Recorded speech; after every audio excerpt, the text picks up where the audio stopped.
Hello everyone, this is NAI 500 at PDAC 2023. Today is day 2 and I'm here with Luquman from Panoro Minerals Limited. Hi Luke, nice to see you here today. Thank you very much. So could you kindly refresh our audience's memory about your company? Panoro Minerals, our primary project is the Cotabambas Project. We've been working on that project for over a decade. We've been in Peru for more than 2 decades. And at the Cotabambas Project, we have invested over $50 million, completed nearly 100,000 meters of drilling. And the result of that has been a resource that currently sits at about 722 million tons with copper, gold, and silver mineralization. And at the Cotabambas Project, we have currently underway the pre-feasibility studies. And the first part of those studies is a drilling program that's underway currently. Great. So let's focus on some updates for your Cotabambas project. Recently, we've heard the exciting news for the drilling results for the project. Can you tell us some highlights about it? Sure. The drill results that we've announced recently, over the last few months, is from the approximately 8,000 meters of the 17,000 meter drill program. And most of those drill results that have been announced to date have been from the South Pit, which is a smaller component of the resource. And at the South Pit, we have had some very good intersections of very high-grade mineralization. High grade meaning in the 0.9% copper equivalent, where we have had intersections of over 100 meters up to 200 meters running at this some intersects running over 1 to 2% copper. So the results in the South Pit are indicating that the high-grade zone is more continuous than previously modeled. Also, the high grade is open at depth, open to below the bottom of the pit, and also that the high-grade zone in the South Pit is potentially connected to the high grade in the North Pit, and so indicating continuity along strike. So those have been very positive results from the South Pit. Further results will be coming out that aim more at the North Pit. Great. I'm sure the investors are excited for these highlights. So are we. So let's talk about one of your strategic key partners, Wheaten Precious Metals. What is the significance of this partnership? Sure. Wheaton Precious Metals, with them, we have a streaming agreement on the Cotabambas project, which includes 25% of the future gold production and 100% of the future silver production. So the agreement we signed with Wheaton in 2016, 7 years ago. And what that agreement means is that when, in return for 25% of the future gold and 100% of the future silver, Wheaton will advance $140 million to the project. 14 million has been part of the early advances that we've been receiving to help fund our ongoing work. And the 126 million balance will be received to fund the construction of the project.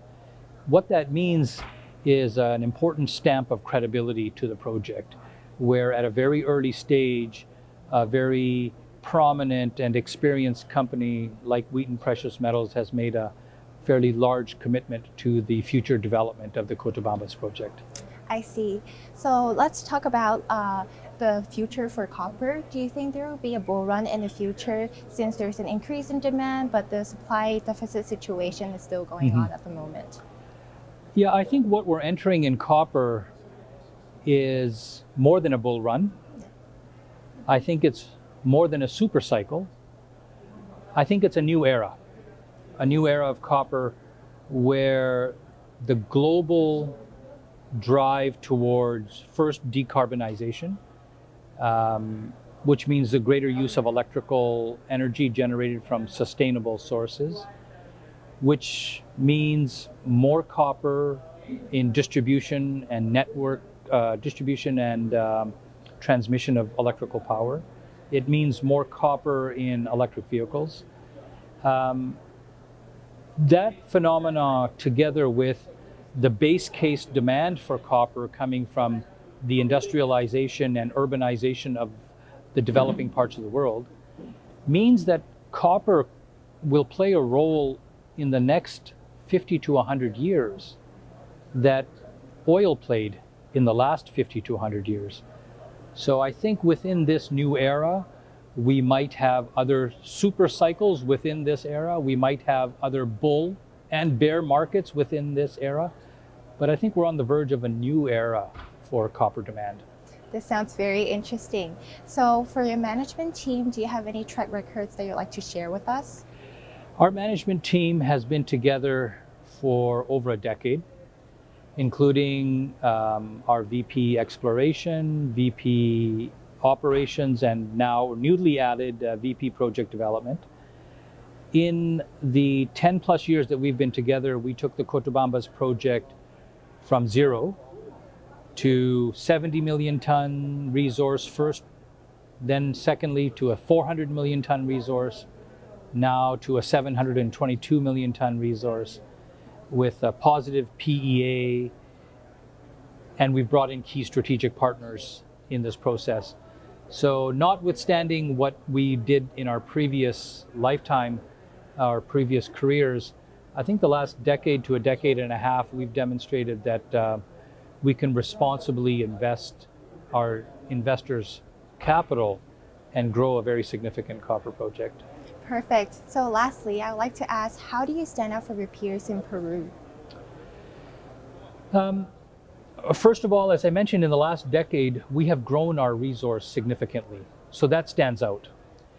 We have funded ourselves without diluting our shareholders. That stands out. Our project is now approaching 1 billion tons. That stands out. We have brought in key strategic partners like Wheaton, like Hudbay. That stands out. Our project geology stands out because there's no arsenic in the resource and in the concentrate. And we have signed long-term agreements with the local communities, acquiring for them land for future resettlements of those two communities. And we did that at a very, very early stage. And I believe that stands out as well.